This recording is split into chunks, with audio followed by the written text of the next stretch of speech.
السلام علیکم ورحمۃ اللہ وبرکاتہ۔ معزز سامعین، قرآن کی تعلیمات کو پھیلانا، قرآن کو سمجھنا سمجھانا ہر مسلمان کے اوپر ضروری ہے۔ وہ معزز تھے زمانے میں مسلمان ہو کر، ہم خوار ہوئے تارک قرآن ہو کر۔ قرآن مجید کو آج ہمارے مسلم معاشرے نے پس پشت ڈال دیا ہے۔ قرآن میں ہو غوطہ زن، اے مرد مسلمان، اللہ تجھے کرے عطا جدت کردار۔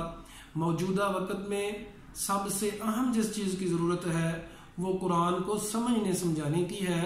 اس مقصد کے لیے میں نے پیغام قرآن فاؤنڈیشن بنائی ہے، جس کا مقصد قرآن مجید کی تعلیمات کو زیادہ سے زیادہ پھیلانا۔ اس میں ہم ورکشاپس کروا رہے ہیں، کلاسز کروا رہے ہیں، مساجد میں، مدارس میں، سکولز، کالجز، یونیورسٹیز میں، اور بھی جہاں جہاں ہمیں جگہ مل رہی ہے وہ ہم کروا رہے ہیں۔ قرآن مجید انتہائی آسان ہے، لوگ اس کو مشکل سمجھتے ہیں۔ اللہ تعالیٰ قرآن مجید میں خود فرماتے ہیں وَلَقَدْ يَسَّرْنَا الْقُرْآنَ لِلذِّكْرِ فَهَلْ مِن مُدَّكِرٍ۔ ہم نے قرآن مجید کو انتہائی آسان نازل کیا ہے، تو کوئی ہے نصیحت پکڑنے والا؟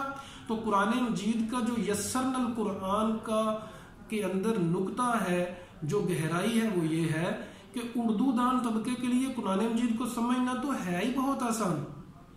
کسی جگہ 85% الفاظ استعمال ہوتے ہیں، کسی جگہ 65%، کسی جگہ 75%، اور جو مشکل ترین سورہ ہوتی ہے اس میں بھی 55% لفظ استعمال ہوتے ہیں قرآن مجید کے، جو ہم اردو میں استعمال کرتے ہیں۔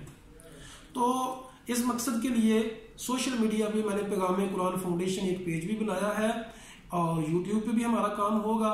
میں آپ لوگوں سے التماس کرتا ہوں کہ اس کام میں ہماری مدد فرمائیں، اس کام میں میری ہیلپ فرمائیں، اس کو زیادہ سے زیادہ شیئر کریں، اس کو لائک کریں، تاکہ آپ لوگوں کا بھی اس عظیم مشن میں حصہ پڑ جائے۔ جزاکم اللہ خیرہ واحسن الجزاء فی الدنیا والآخرہ۔ السلام علیکم ورحمۃ اللہ۔